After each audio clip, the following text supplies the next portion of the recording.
Le programme FIT est né d'une réflexion commune entre géoarchéologues, spécialistes de l'art pariétal et physiciens.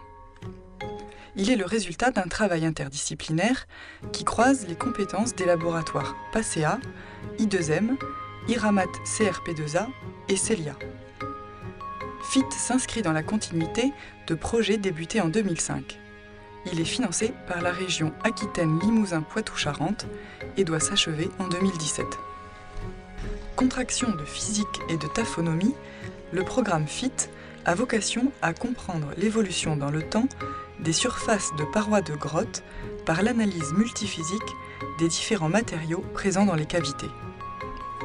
Cette problématique est appliquée à un contexte particulier, l'altération des œuvres pariétales qui ornent les parois des grottes de la vallée de la Dordogne depuis des millénaires. Altération qui conduit parfois les conservateurs à limiter, voire interdire, l'accès de ce patrimoine unique au public, comme c'est le cas de Lascaux, Chauvet et Cussac. Dans certaines cavités, les œuvres sont recouvertes par un revêtement blanchâtre, généralement appelé voile de calcite. Le voile est constitué de deux formes, l'une que l'on a appelée Moonmilch, qui correspond à une poudre blanche et que nous avons pu caractériser, qui se présente sous une multitude d'aiguilles de calcite extrêmement fines, qui ont été analysées grâce au projet FIT, et dont on sait que l'origine est essentiellement bactérienne. Et la deuxième famille, qui ressemble à des choux-fleurs en quelque sorte, ou plus précisément appelée coralloïde, eh bien elle inclut des formations cristallines de type calcite ou bien aragonite, qui est une autre forme du carbonate de calcium, et ou d'autres minéraux accessoires. Les chercheurs du programme FIT veulent obtenir des réponses quant à la formation de ce revêtement. Ils sollicitent donc des méthodes d'analyse multiphysique afin d'en identifier les composants chimiques, de les dater et de caractériser leur évolution dans le temps. Des projets antérieurs se sont déjà intéressés à la problématique des altérations dans les grottes ornées. FIT complète ses premiers résultats par l'étude de l'infiniment petit, grâce à des analyses allant jusqu'au micromètre, voire au nanomètre. Une contrainte importante subsiste néanmoins, ne pas porter atteinte aux œuvres étudiées par contact ou prélèvement. Cette difficulté nécessite l'élaboration d'une méthodologie adaptée afin de pallier l'impossibilité de prélever des échantillons de matière dans les grottes ornées. Nous travaillons dans une grotte laboratoire, c'est-à-dire une cavité où il n'y a pas de vestiges archéologiques, ce qui nous permet de faire toutes les observations, les prélèvements et les analyses qui sont nécessaires à nos études. Alors, c'est une cavité que nous avons sélectionnée grâce à la prospection d'une trentaine de grottes dans le bassin versant de la Vézère, avec l'aide de Norbert Aujoula et de la compagnie des Bennes. Et la cavité que nous avons retenue est la grotte de Leille, qui se trouve à Marcaille, à proximité des Aisies de Taillac. Cette grotte de Leille renferme des revêtements de calcite tout à fait semblables à ceux que nous étudions dans les grottes de la région. Elle est donc tout à fait adaptée pour nous à l'étude de la genèse de ces faciès calcitiques et de leur évolution dans le temps. Les chercheurs ont donc imaginé un protocole de recherche autour de la grotte expérimentale de Leille. D'un côté, des analyses sont menées en laboratoire sur des prélèvements de matière récoltées sur le terrain.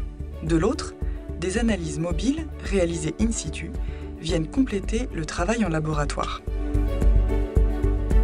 Toutes ces analyses sont rendues possibles par différents outils utilisant des rayons X, diffraction et fluorescence, et des techniques laser, LIPS ou Raman. Ces équipements sont parfois convertibles en version ultramobile, plus maniables et qui permettent d'aller au plus près des parois. Donc il s'agit de tester toutes les méthodes pour, à terme, définir le protocole le plus efficace. Ces techniques ont l'avantage d'être non altérantes pour la plupart. Dans le cas de la LIPS, le prélèvement est de l'ordre du diamètre d'un cheveu. Et, grâce à l'équipement spécifiquement conçu pour le programme, il ne nécessite pas de contact direct avec la matière. Le faisceau laser est dirigé sur la paroi. Il a pour effet d'ablater la matière. Lors de ce processus, le plasma ainsi créé émet de la lumière et c'est cette lumière qui est analysée pour donner accès à la composition chimique de la matière. Cette mesure est faite sans contact et la zone analysée est de toute petite taille à la dimension d'un cheveu. La grotte a également été équipée de capteurs pour mesurer les effets de certains paramètres environnementaux, comme la température ou le taux de gaz carbonique, sur la formation et l'évolution des concrétions. Voici la paroi gauche de la salle du trône de la grotte de Leigh. C'est un relevé photogrammétrique qui a été réalisé par Archéotransfert. Et il nous est très utile puisqu'on va pouvoir pointer précisément en 3 dimensions sur des endroits et y stocker les données relevées par chacun des membres de l'équipe. Ainsi, on pourra faire parler les données les unes avec les autres et on espère pouvoir en tirer des informations pour la recherche qu'on n'aurait pas pu avoir autrement que par cet outil 3D.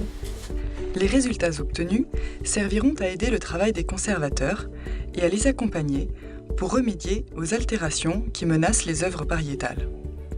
La finalité de ce programme est de proposer aux personnes qui sont en charge de la conservation des grottes ornées un protocole permettant de reconnaître ces faciès calcitiques.